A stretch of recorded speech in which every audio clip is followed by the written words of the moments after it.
So full disclosure, this item was sent to me for free, so I could review it, but that doesn't mean I'm going to say it's good if it's not good. So with this being a sample version, it didn't come in any retail box, but it did come covered in this lovely plastic cellophane to keep it nice and fresh. As you can see, this is a game controller for the Xbox One or Windows 10. So first of all, we got the analog sticks, which feel rather nice. The D-pad is a little bit mushy, but the rest of the buttons seem to be perfectly fine. Not really any issues with them.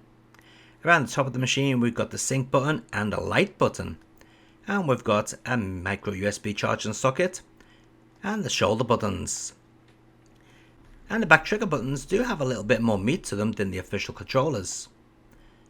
Around the back you can see right into the controller and also see the battery in there. How long that battery lasts I couldn't say, but I've been using it for about 20 hours now. And on the front we got the multi-purpose input jack. The controller also came with a micro USB charging cable.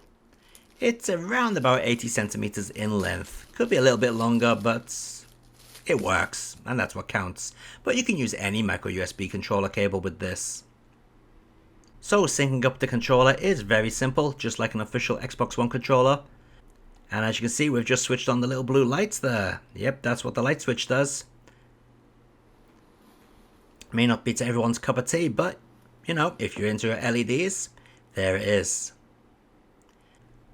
One thing I must point out is if you charge this from a PC's USB socket, it will not connect to the Xbox One. It seems to think it's connected to the PC then. So if you're going to charge it, make sure you charge it from the Xbox. And yes, you can see it has a little red LED there to show you it's charging, and you can still use all the little pretty lights if you want to.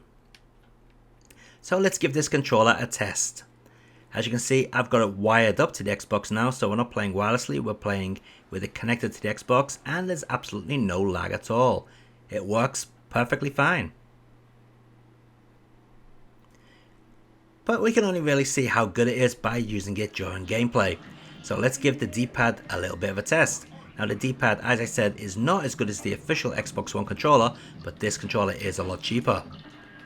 But as you can see, I'm controlling Cuphead here, and it feels really nice. To be honest, I didn't have any problems at all.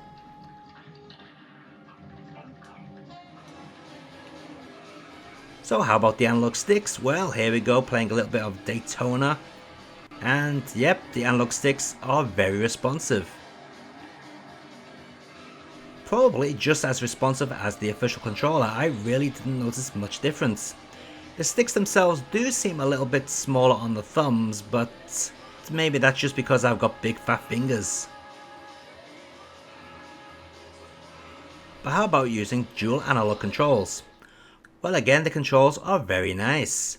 As you can see here, I'm able to move around very slowly or very quickly. The sensitivity on the analog controller is perfect. No stuttering, no jumping speeds, it seems to be as it should be. During the week I used this controller, I had it connected to the Xbox via the USB cable, and I also used it wirelessly. And I have to say, no matter what type of connection I used, the user experience was seamless. There was no lag whatsoever. In fact, I couldn't really tell any difference between using this and the official controller, as far as control quality is concerned.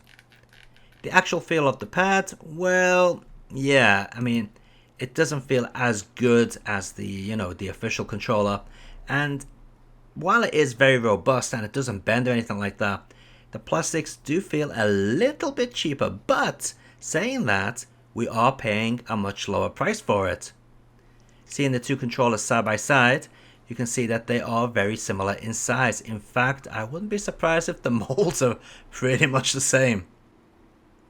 So currently this controller is going for around about $36. So if you're interested in a new Xbox controller and you're on a bit of a budget, you can do a lot worse than going with this Datafrog model. It's pretty good. Thumbs up.